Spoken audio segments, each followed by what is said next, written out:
Magandang gabi, kaibigan. Halika't ipahinga mo na ang iyong pagod na diwa. Huminga ka ng malalim. At sa bawat pagbuga ng hangin, pakawalan mo ang lahat ng alalahanin. Hayaan mong pumikit ang iyong mga mata at damhin ang katahimikang bumabalot sa iyo na ngayon. Ngayong gabi, hayaan mong ibulong ko sa iyo ang isang kwento. Isang kwento tungkol sa isang malakas na lalaking nahimbing sa isang duyan. Habang ang lupang kanyang minana ay unti-unting namamatay sa uhaw.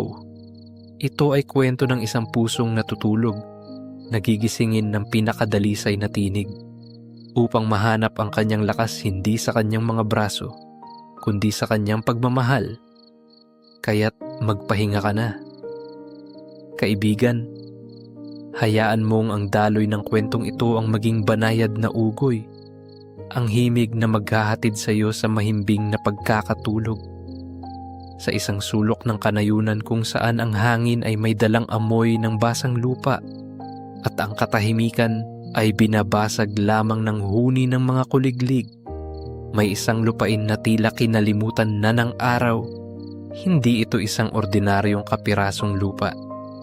Ito ay isang pamana, isang habilin na isinalin sa mga henerasyon, pinungkal ng mga kamay na masisipag at diniligan ng pawis na may halong pag-asa.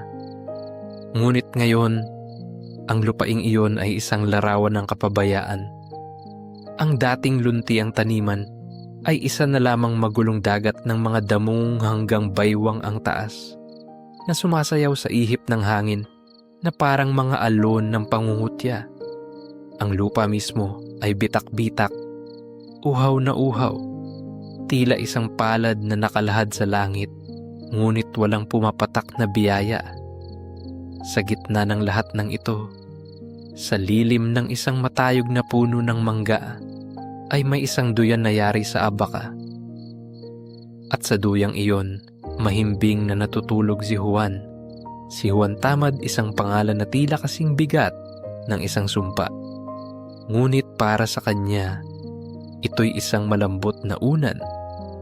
Nasa mga 30 anyos na siya, isang lalaking biniyayaan ng katawang pang magbubukid. Malalaki ang kanyang mga braso, matitipuno ang mga binti, at malapad ang dibdib na kayang-kayang pasanin ang pinakamabigat na sako ng palay. Subalit ang lakas na yon ay natutulog, nakakulong sa loob ng isang katawang mas piniling yakapin ng duyan kaysa sa araro. Ang kanyang paghilik ay isang banayad na musika na sumasabay sa ugoy ng hangin, isang himig ng katamarang nagpapatunay na para sa kanya, ang mundo ay maaring maghintay. Ang kanyang balat ay makinis, hindi nasusugatan ng mga tinik o napapaso ng sikat ng araw. Ang kanyang mga palad ay malambot. Walang kalyo mga kamay na hindi pa nakakakilala sa bigat ng trabaho. Isang perpektong kontradiksyon sa lupang kanyang sinasayang, hindi kalayuan sa duyan. Sa may pintuan ng kanilang maliit na bahay kubo, ay naroon si Maria. Asawa siya ni Juan, isang babaeng tila pinatanda ng panahon at nang walang katapusang pag-aalala. Payat ang kanyang pangangatawan, ngunit sa likod ng kapayatan ay may nakatagong lakas na matagal nang sinusubok. Ang kanyang mga kamay, di tulad ng kay Juan, ay magaspang at may mga kalyo. Ang kanyang mga balikat ay bahagyang hukot, tila may pasan-pasan na di nakikitang bigat.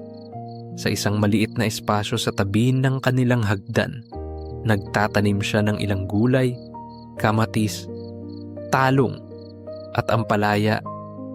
Isang munting hardin na pilit niyang binubuhay sa gitna ng malawak na kapabayaang nakapaligid dito. Bawat patak ng tubig na kanyang idinidilig ay tila isang dasal. Bawat damong kanyang binubunot ay isang buntong hininga. Tahimik siyang nagtatrabaho sa ilalim ng init ng araw. Ang kanyang mukha ay seryoso, ang mga matay nakatuon sa lupa.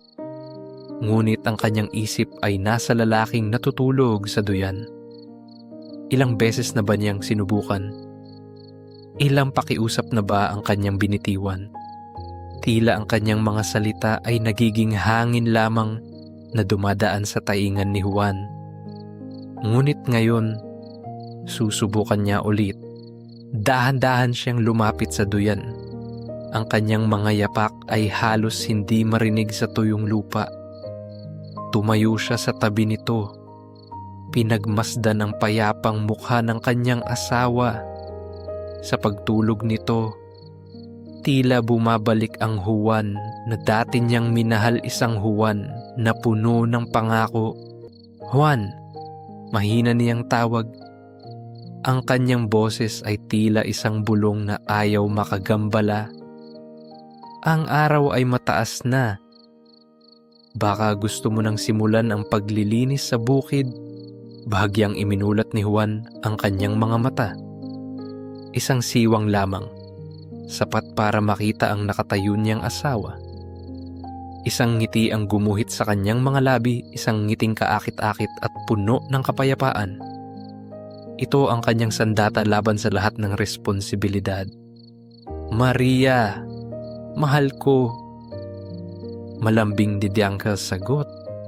Ang boses ay malat pa dahil sa pagtulog.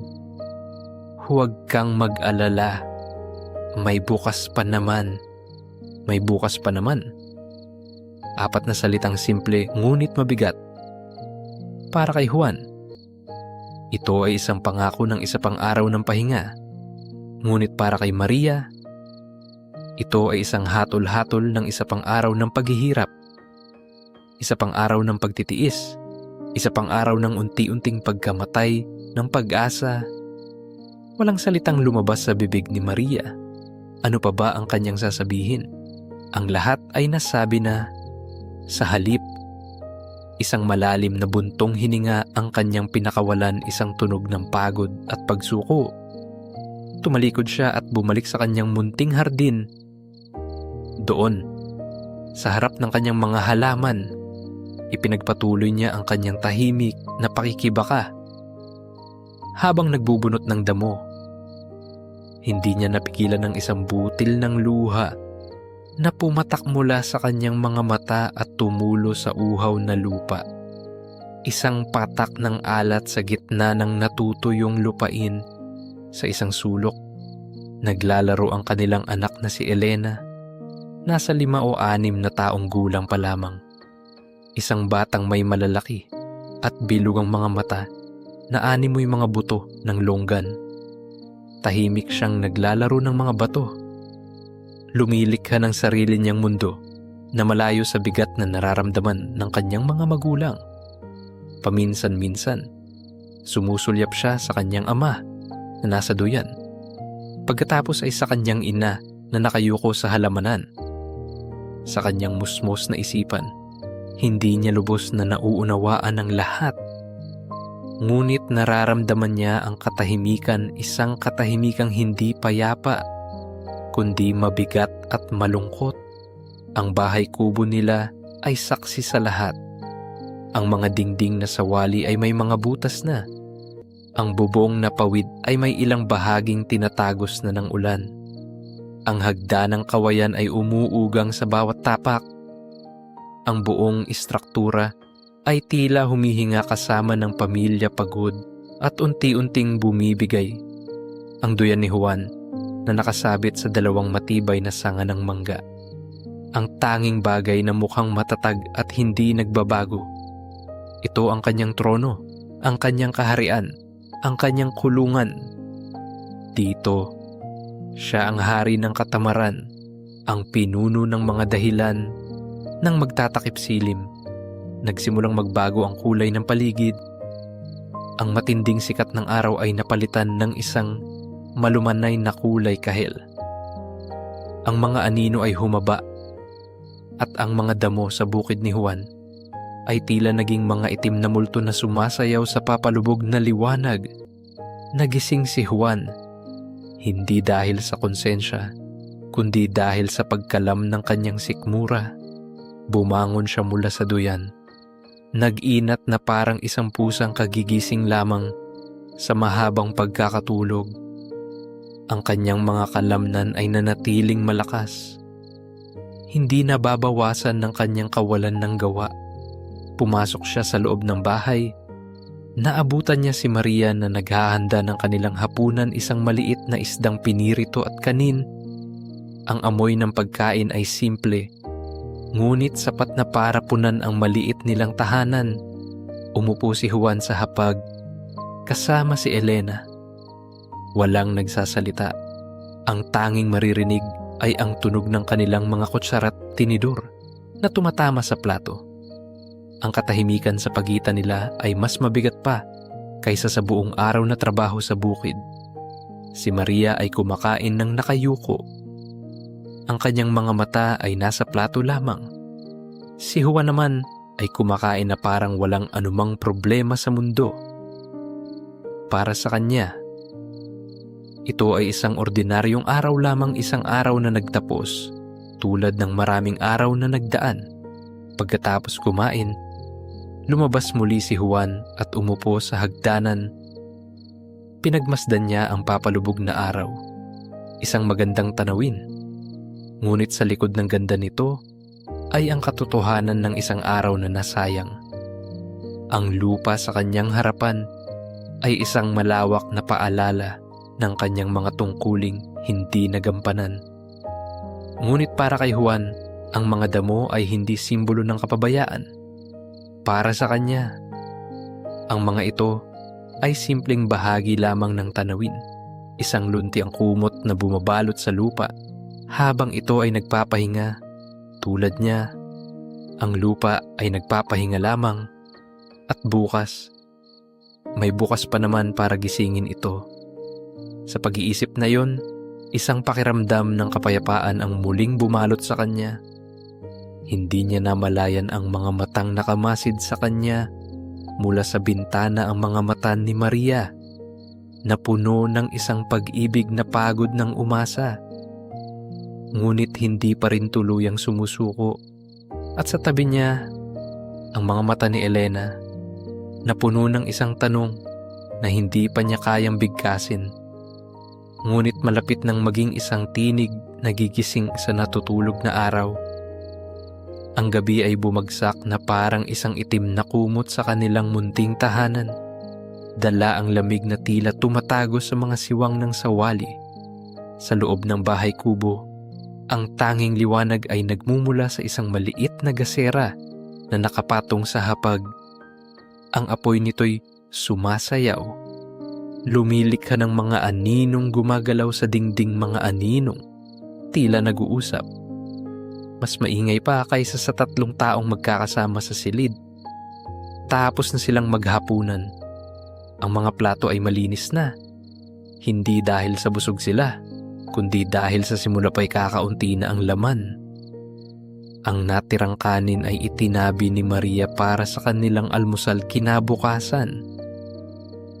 Isang maliit na dakot ng pag-asa. Si Maria ay tahimik na nagliligpit.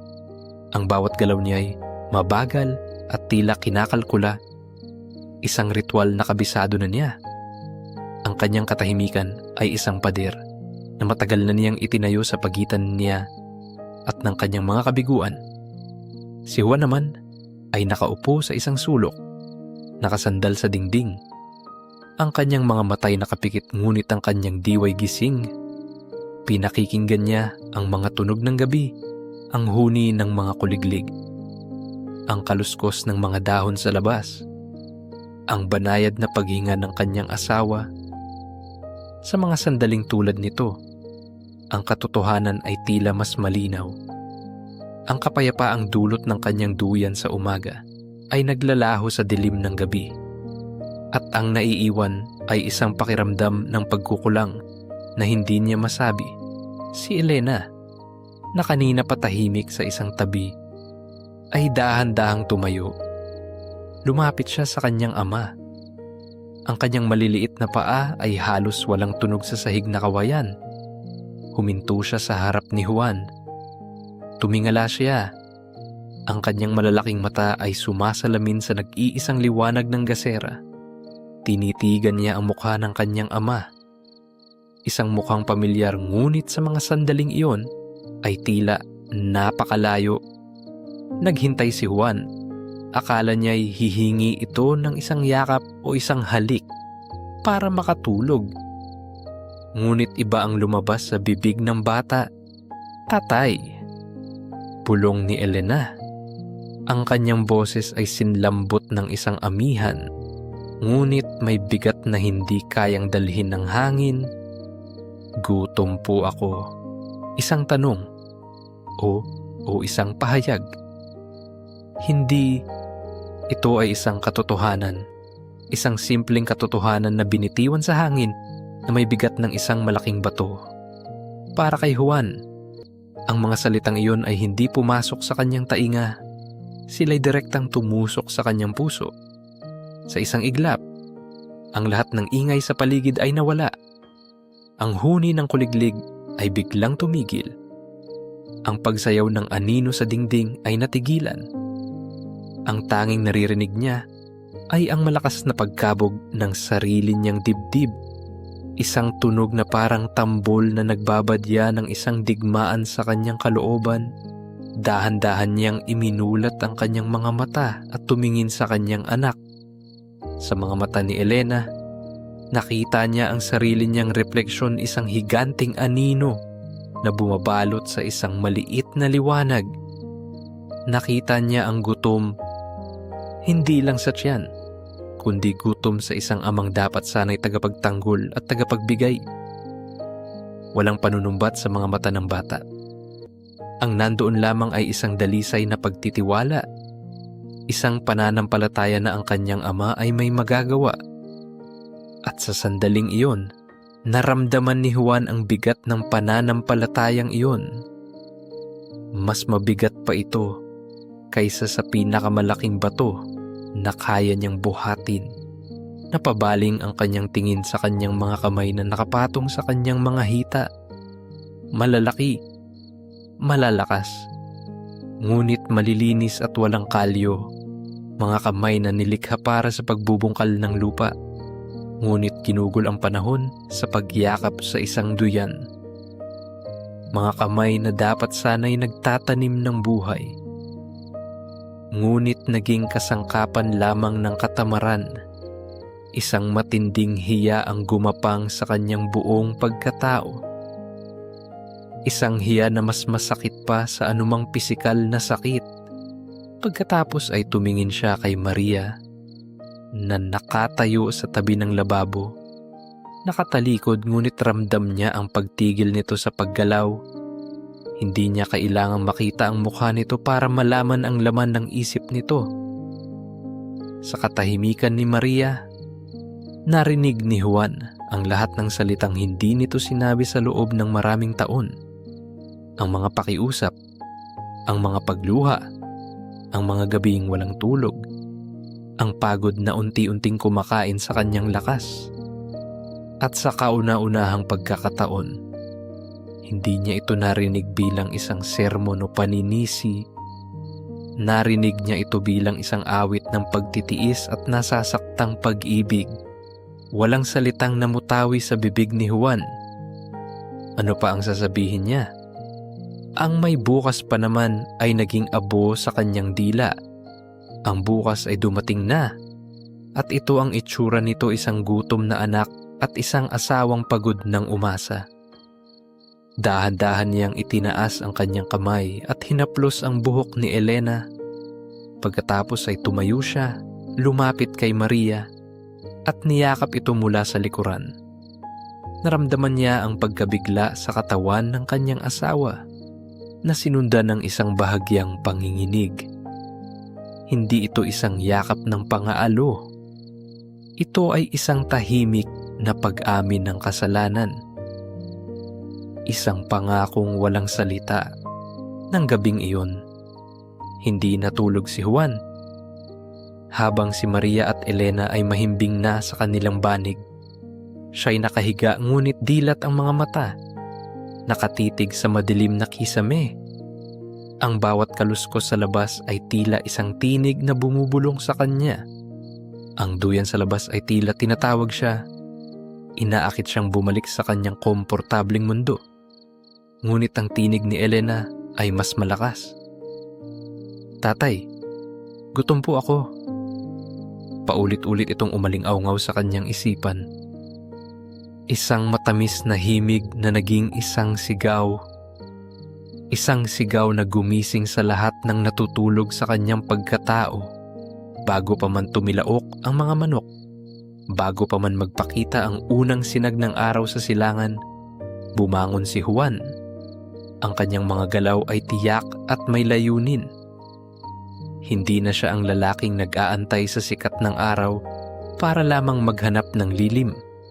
Ngayon, siya ang sasalubong dito.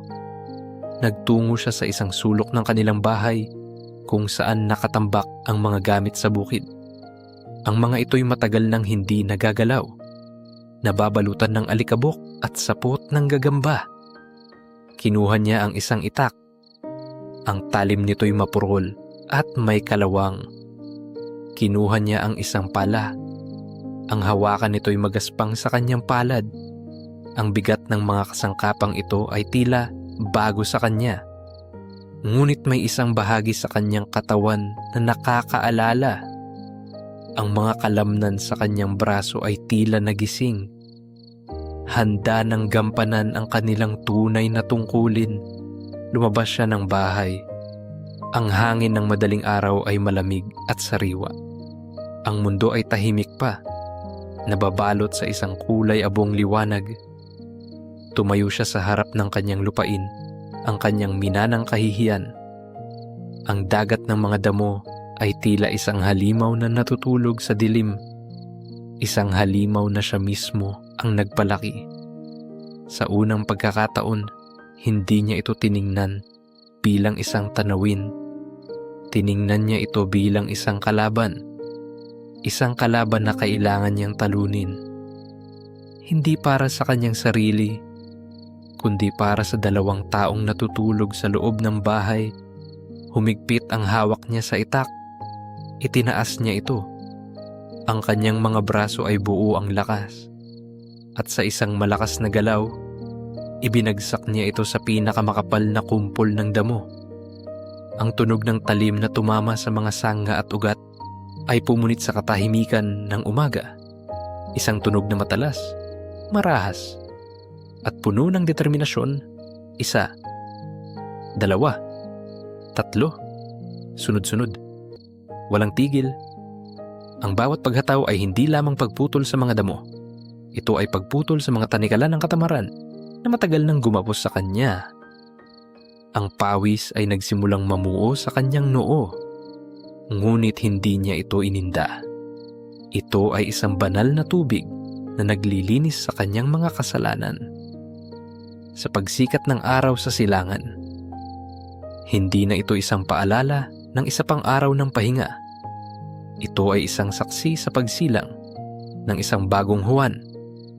Ang natutulog na araw sa kanyang pagkatao ay nagsisimula ng magising. Ang araw ay umakyat sa kalangitan. Ang init nito'y tila isang mabigat na kamay na dumadagan sa balikat ni Juan. Ang kanyang damit ay basang-basa na ng pawis. Dumidikit sa kanyang balat na parang pangalawang balat. Ang hangin ay hindi nagbibigay ng ginhawa. Sa halip ay nagdadala lamang ng alikabok mula sa lupang kanyang tinatabas. Ang dating malambot niyang mga palad ay isa ng larawan ng pagdurusa. May mga paltos na pumutok at ang balat sa ilalim nito'y sariwa at mahabdi. Ang bawat paghawak niya sa magaspang na hawakan ng itak ay isang maliit na impyerno. Ang kanyang likod ay sumisigaw sa sakit. Ang kanyang mga braso ay nanginginig sa pagod at ang kanyang mga binti ay tila mga haliging malapit ng bumigay. Ang bawat hibla ng kanyang katawan ay sumisigaw ng pagsuko. Isang pamilyar na tinig ang bumubulong sa kanyang isipan. Isang tinig na malambing at mapangakit ang tinig ng kanyang dating sarili. Juan, Anito, grabe na yan. Tingnan mo ang iyong mga kamay. Tingnan mo ang araw. Hindi mo kailangang pahirapan ang sarili mo ng ganito. Ang duyan ay naghihintay, malambot, malamig. Halika na, magpahinga ka muna. May bukas pa naman. Napahinto si Juan. Ibinaba niya ang itak at napasandal sa puno ng mangga. Ang kanyang paghinga ay malalim at pagod. Napatingin siya sa duyan na nakasabit pa rin sa pagitan ng dalawang sanga. Tila ito kumakaway sa kanya. Nangangako ng ginhawang matagal na niyang kilala. Isang hakbang na lamang at maaari na siyang bumalik sa kanyang paraiso. Ngunit bago pa man niya maihakbang ang kanyang paa, isang imahe ang biglang sumulpot sa kanyang isipan. Ang malalaking mata ni Elena sumasalamin sa liwanag ng gasera. Ang kanyang maliit na tinig, isang bulong na yumanig sa kanyang mundo.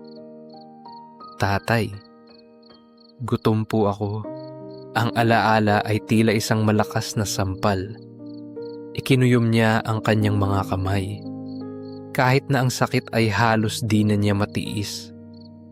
Ang sakit ng kanyang mga sugat ay walang-wala kumpara sa sakit na kanyang naramdaman ng gabing iyon. Ang gutom ng kanyang anak ay isang apoy na mas mainit pa kaysa sa sikat ng araw. Muli niyang dinampot ang itak. Ang pagod sa kanyang katawan ay hindi nawala. Ngunit isang bagong lakas ang dumaloy sa kanyang mga ugat. Isang lakas na hindi nagmumula sa kalamnan, kundi sa puso. Hindi. Bulong niya sa sarili. Ang bukas ay para sa kanya. At muli, ang tunog ng itak na tumatabas sa mga damo ay umalingaw-ngaw sa buong lupain. Mula sa bintana ng kanilang bahay, tahimik na nagmamasid si Maria. Ang kanyang puso ay isang magulong halo ng pag-asa at takot. Nakikita niya ang paghihirap sa bawat galaw ng kanyang asawa. Nakikita niya ang mga sugat sa kamay nito, ang pagod sa mukha nito. Isang bahagi sa kanya ang gustong tumakbo papalabas at pigilan siya, sabihing tama na. Ngunit isang mas malaking bahagi ang nakakakita ng isang bagay na matagal na niyang hindi nakikita kay Juan, isang layunin. Isang apoy na muling nagliliyab. Kaya't nanatili siyang nagmamasid. Ang kanyang mga labi bumubulong ng tahimik na dasal. Kumuha siya ng isang basong tubig at isang maliit na piraso ng tinapay. At dahan-dahang lumabas. Inilapag niya ito sa isang malinis na bato malapit kay Juan. Hindi siya nagsalita. Hindi rin nagsalita si Juan. Nagtama lamang ang kanilang mga mata. Sa mga mata ni Maria, nakita ni Juan ang pag-aalala. Ngunit sa ilalim nito ay isang bagong usbong ng paghanga. Sa mga mata ni Juan, nakita ni Maria ang sakit at pagod. Ngunit sa ilalim nito ay isang determinasyong hindi na matitinag. Isang tango lamang mula kay Maria ang naging sagot at bumalik na siya sa loob ng bahay. Dala ang isang puso na mas gumaan kaysa dati. Ang pagbabagong ito kay Juan ay hindi nakaligtas sa mga mata ng kanilang mga kapitbahay. Sa simula, ito'y naging isang palabas. Ang mga tsismosa ay nagbubulungan sa kanilang mga bakuran. Hala, tingnan niyo si Juan, tamad sinaniban yata ng espiritu ng kasipagan, sabi ng isa, na may kasamang hagik-gik. Naku, baka isang araw lang yan. Nagpapapansin lang siguro kay Maria. Bukas, tiyak na balik duyan na naman yan. Sagot ng isa pa. Pinapanood nila siya mula sa malayo. Naghihintay sa kanyang pagsuko. Ngunit lumipas ang umaga at si Juan ay patuloy pa rin. Dumating ang tanghali at sa ilalim ng nakakapasong sikat ng araw, si Juan ay patuloy pa rin. Ang mga hagikik ay unti-unting napalitan ng pagtataka. Ang pagtataka ay naging isang tahimik na paghanga. Ang lalaking dati nilang kilala bilang hari ng katamaran ay nagpapakita ng isang lakas na hindi nila inaasahan. Hindi na siya si Juan tamad sa kanilang paningin. Siya ay isang ama na nakikipaglaban kinahapunan, habang si Juan ay walang tigil pa rin sa pagtatabas. Isang matandang magsasaka ang dumaan. Si Tata Kiko, isang lalaking iginagalang sa kanilang baryo dahil sa kanyang karanasan at kabaitan. Ang kanyang balat ay kulubot na dahil sa araw, at ang kanyang likod ay medyo hukot na. Ngunit ang kanyang mga mata ay matalas pa rin. Huminto siya at pinanood si Juan ng matagal. Hindi siya nagsalita. Pinanood lamang niya ang bawat paghataw ng itak, ang bawat butil ng pawis na tumutulo sa katawan ni Juan. Pagkaraan ng ilang sandali, lumapit si Tata Kiko. Kinuha niya ang isang tubong kawayan na dala-dala niya at iniabot kay Juan. "Heto, iho," mahinahon niyang sabi. "Inumin mo ito. Tubig bukal, malamig." Napahinto si Juan at napatingin sa matanda. Sa kanyang pagod, ang simpleng alok na iyon ay tila isang biyaya mula sa langit. Kinuha niya ang kawayan at uminom. Ang lamig ng tubig ay tila gumising sa bawat pagod na selula sa kanyang katawan. "Salamat po, Tata Kiko," sabi niya. Ang kanyang boses ay paos. Tumango lamang ang matanda. Tiningnan niya ang mga kamay ni Juan na duguan. Ang lupa ay hindi madaling kausapin, lalo na kung matagal mo siyang tinalikuran, sabi ni Tata Kiko. Ang kanyang boses ay puno ng karunungan. Pero basta't kausapin mo siya ng may puso, sasagutin ka rin niya. Tinapik niya ang balikat ni Juan. "Sige na, ipagpatuloy mo. Mahaba pa ang araw." At naglakad na siya palayo. Ang simpleng pag-uusap na yon ay nasaksihan ng iba pa nilang kapitbahay. Ang kilos ni Tata Kiko ay tila isang hudyat. Ang paggalang na ibinigay niya kay Juan ay tila kumalat sa hangin. Ang mga bulungan ay tuluyang nawala.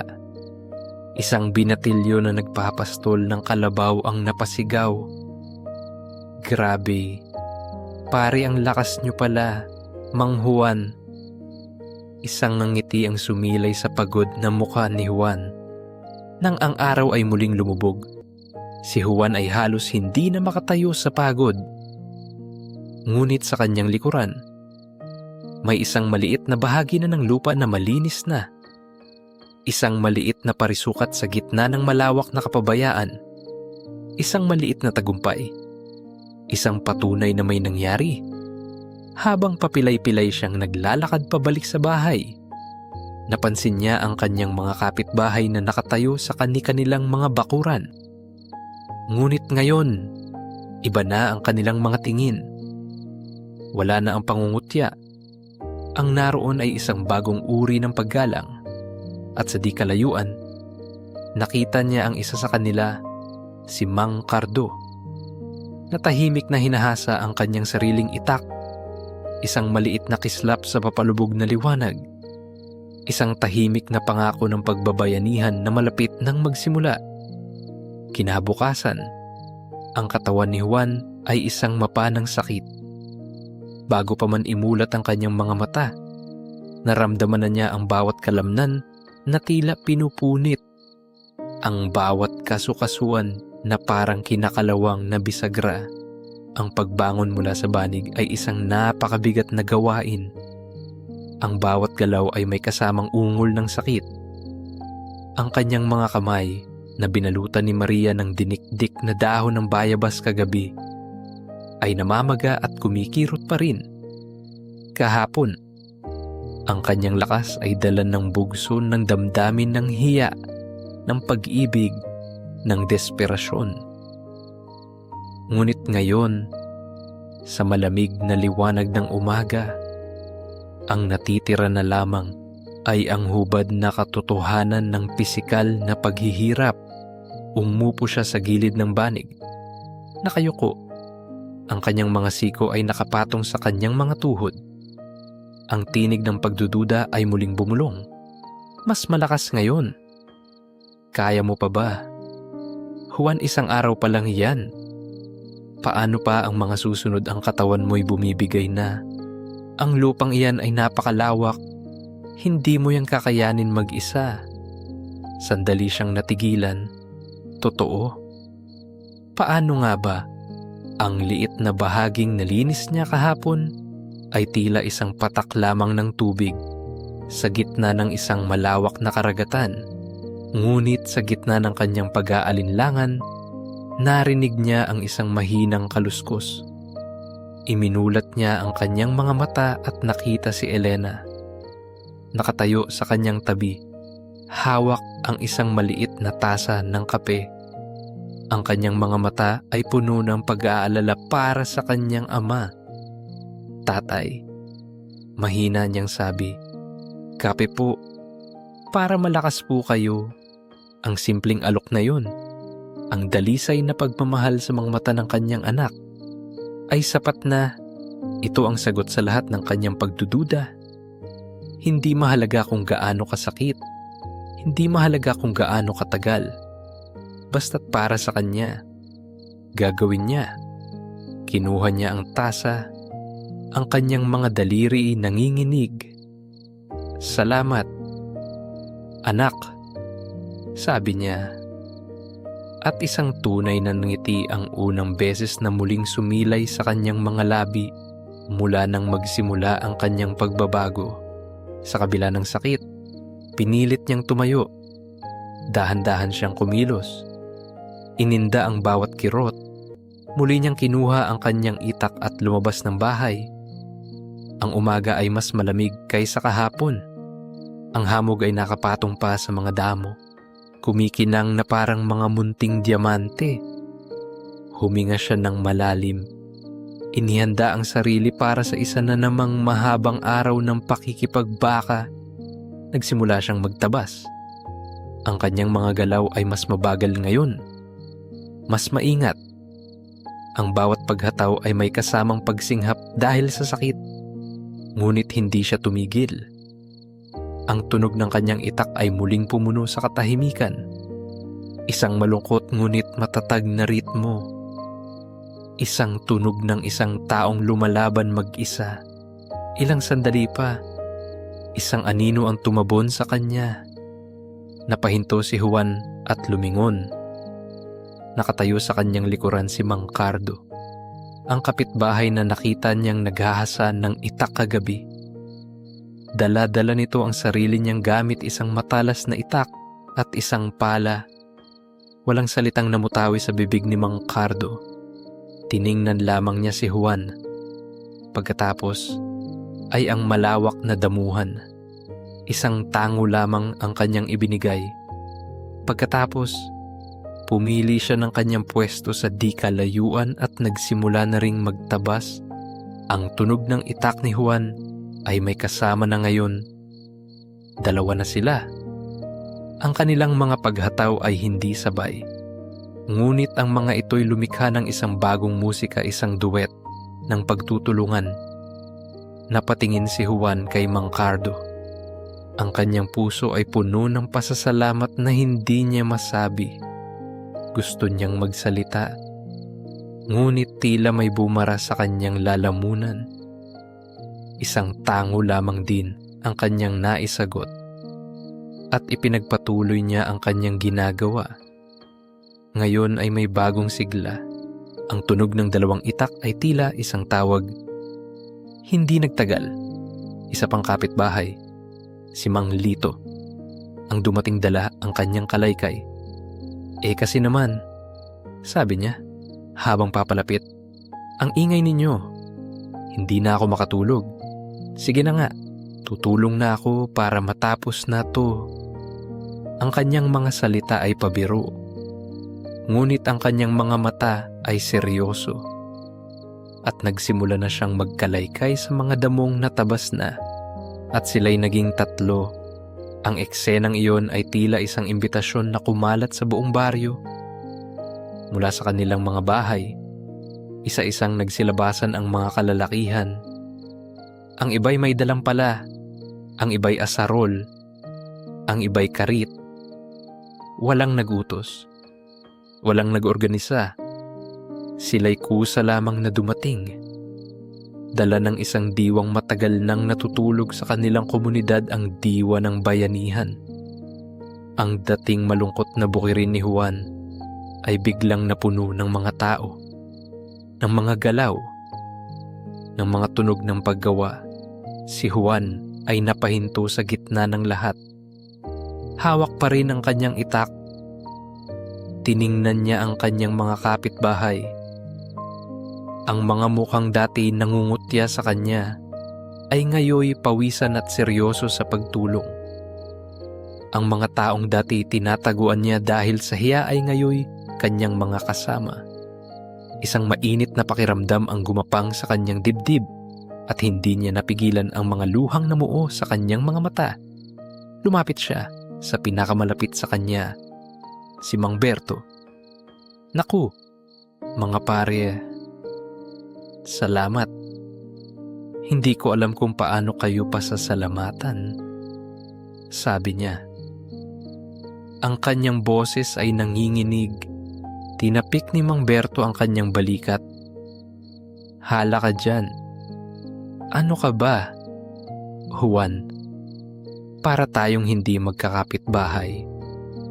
Ang problema ng isa ay problema ng lahat. Sige na, kumilos ka na dyan at baka maiwanan ka namin." At nagtawanan sila.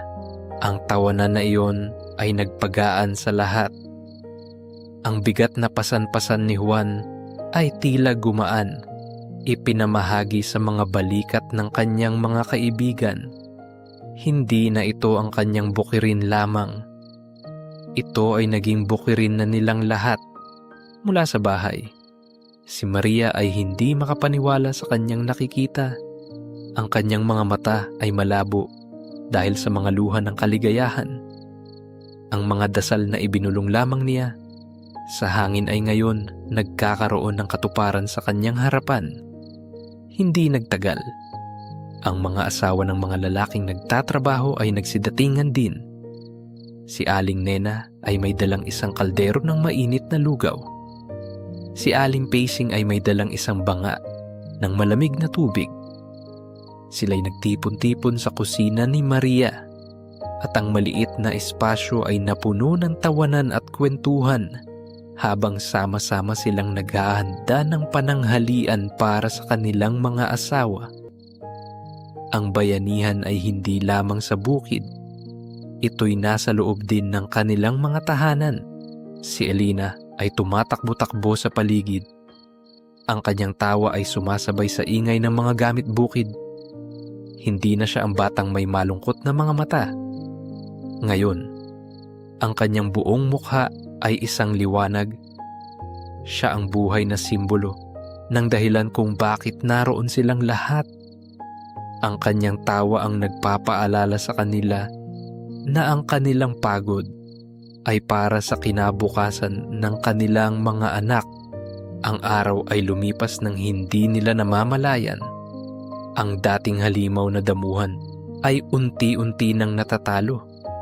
Ang maitim at matabang lupa ay muling nasinaga ng araw matapos ang mahabang panahon. Ang lupa ay tila humihinga muli. Nagpapasalamat sa mga kamay na muling kumalinga sa kanya. Nang ang araw ay muling magsimulang bumaba, isang malaking bahagi ng lupain ang malinis na. Ang mga lalaki ay pagod na pagod. Ang kanilang mga katawan ay puno ng putik at pawis. Ngunit ang kanilang mga mukha ay masaya. Nagtipon sila sa ilalim ng puno ng mangga, sa tabi mismo ng duyan ni Juan, at nagsalo-salo sa simpleng pagkaing inihandaan ng kanilang mga asawa.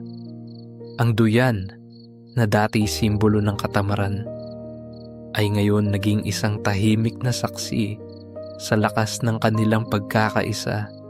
Habang papalubog ang araw, isa-isa nang nagpaalam ang mga kapitbahay. Dala ang pangakong babalik sila kinabukasan. Naiwan si Juan Nakatayo sa gitna ng nalinis na lupa. Tiningnan niya ang kanyang paligid. Ang lupa ay handa na. Ang hangin ay puno ng pag-asa. At sa kanyang puso, naramdaman niya ang isang bagay na mas mahalaga pa kaysa sa aanihin niyang mga gulay. Naramdaman niya ang pagiging bahagi ng isang komunidad. Hindi na siya isang islang nahihiwalay sa lahat. Siya ay isang hibla na muling inihabi sa isang malaking banig ng pagkakaisa. Ang araw ay tuluyan ng lumubog, ngunit sa puso ni Juan, isang bagong araw ang kasisikat pa lamang. Ang mga sumunod na araw ay nagdala ng ibang uri ng pagod. Hindi na ito ang marahas na pagod ng pagtatabas at pagbubunot, kundi ang maselan na pagod ng pagtatanim. Ang lupa, na dati isang kaaway na kailangang talunin, ay ngayon isang kaibigan na kailangang alagaan. Ang mga kamay ni Juan na dati duguan at may paltos, ay ngayon may mga kalyo na matitigas na sagisag ng kanyang pagbabago. Ang mga ito'y naging mga kamay na marunong nang makipag-usap sa lupa, sa ilalim ng gabay ni Tata Kiko at ng iba pang magsasaka. Natutunan ni Juan ang mga lihim ng pagtatanim, ang tamang lalim ng tudling, ang tamang agwat ng bawat buto, ang tamang panahon ng pagdidilig. Ang bawat buto na kanyang inilalagay sa lupa ay hindi lamang isang buto.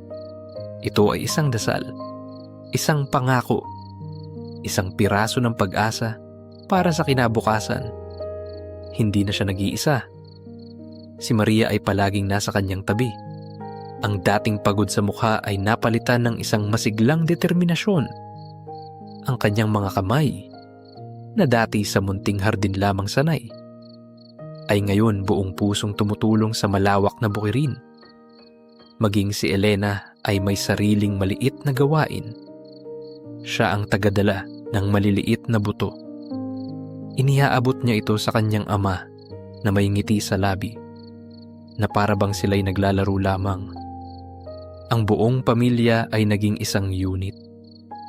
Ang kanilang mga galaw ay may iisang ritmo.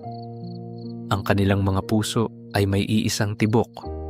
Matapos ang ilang araw ng pagtatanim, ang buong lupain ay handa na. Ang mga tudling ay maayos na nakahanay, na parang mga guhit sa isang malaking blangkong papel. Ang mga buto ay natutulog na sa ilalim ng lupa, naghihintay. At dito nagsimula ang pinakamahirap na bahagi para kay Juan, ang paghihintay. Hindi ito ang paghihintay na dati niyang kilala, ang tamad na paghihintay sa duyan. Ito ay isang aktibong paghihintay. Isang paghihintay na puno ng pananabik at kaunting takot. Araw-araw, sa pagsikat ng araw, ang una niyang ginagawa ay ang pagtingin sa kanyang bukirin. Nililibot niya ito. Tinitingnan ang lupa. Dinidiligan kung kailangan. Binubunot ang anumang maliliit na damong nagsisimulang sumibol. Ang kanyang mga gabi ay napupuno ng mga panaginip ng mga luntiang dahon at masaganang bunga.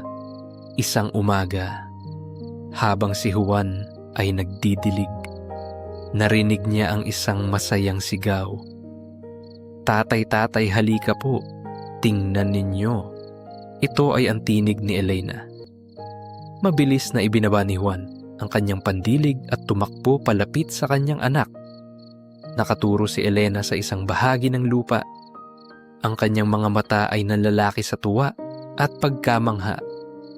Lumuhod si Juan para tingnan kung ano ang itinuturo nito.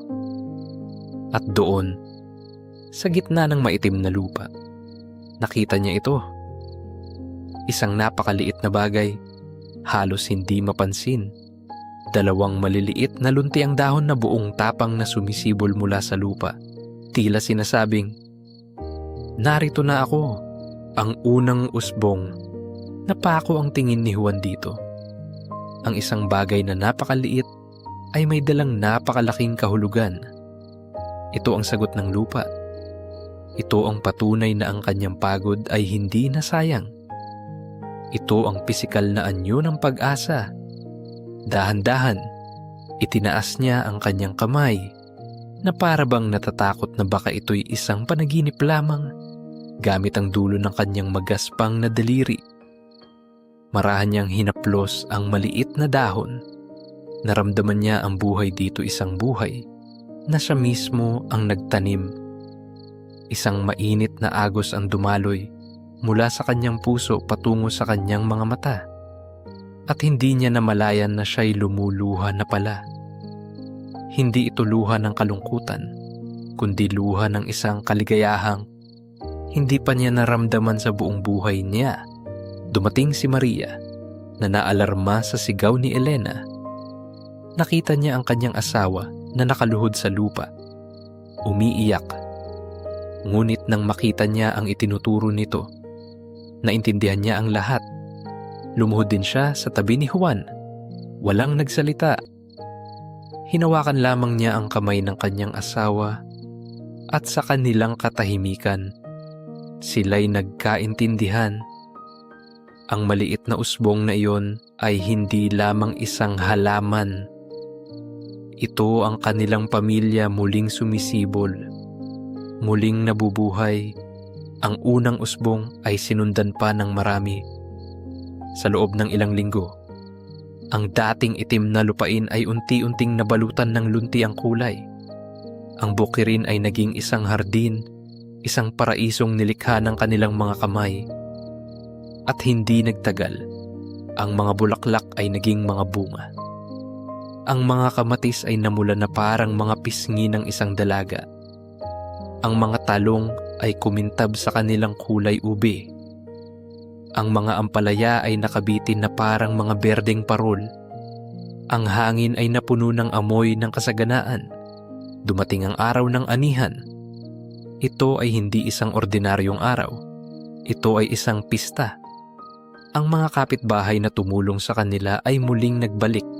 Hindi na para magtrabaho, kundi para makisaya at makibahagi sa biyaya. Ang buong baryo ay tila nagdiwang. Ang mga kalalakihan ay nag-aani.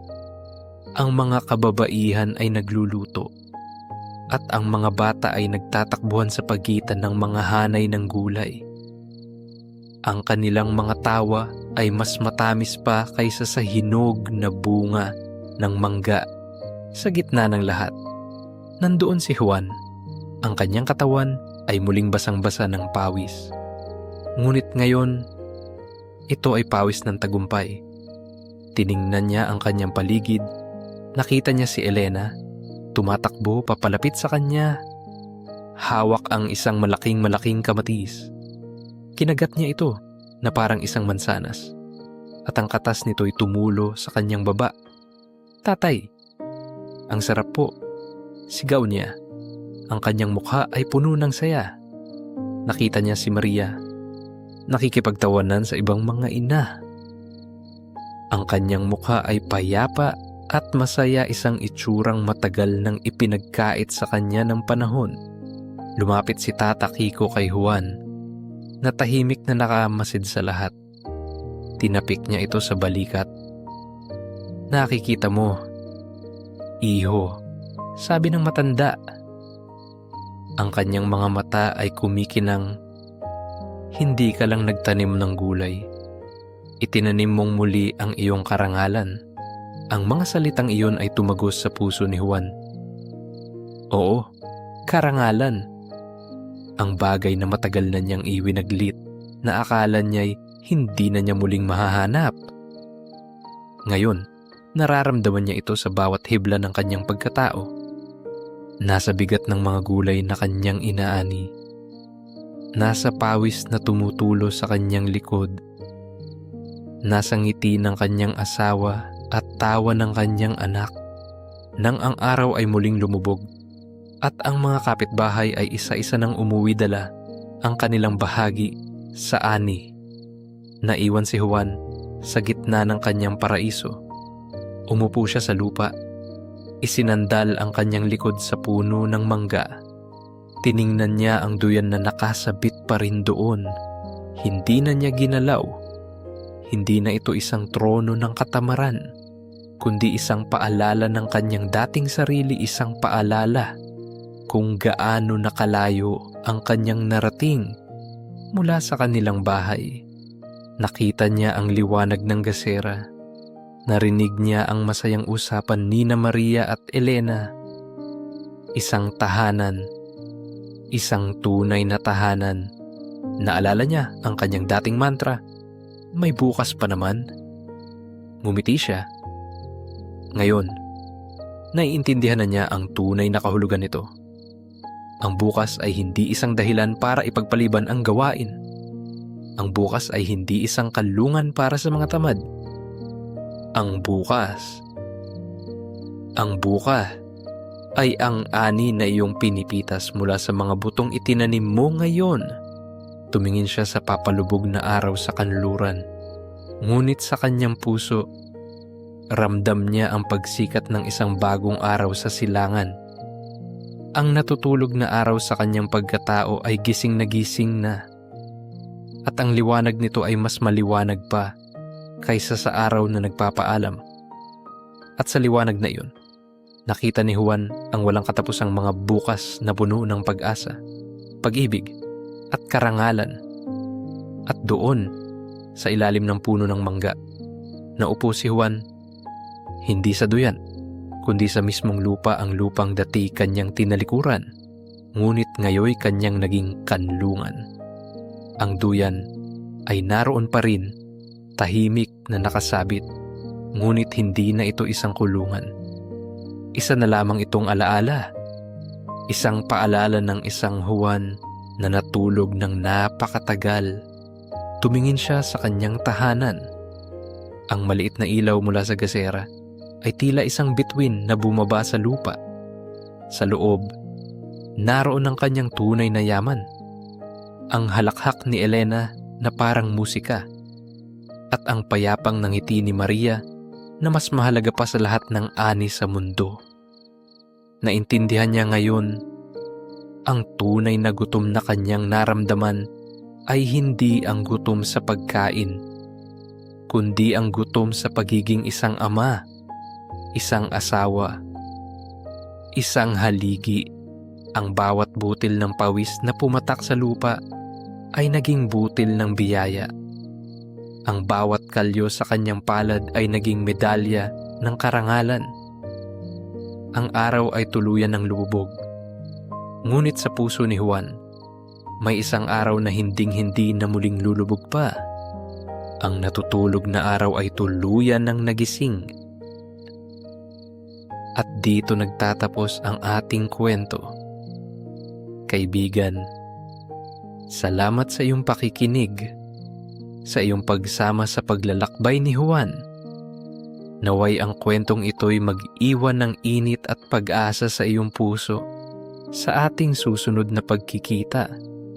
May mga bagong landas na tatahakin at may mga bagong pangarap na aabutin. Hanggang sa muli, magandang gabi.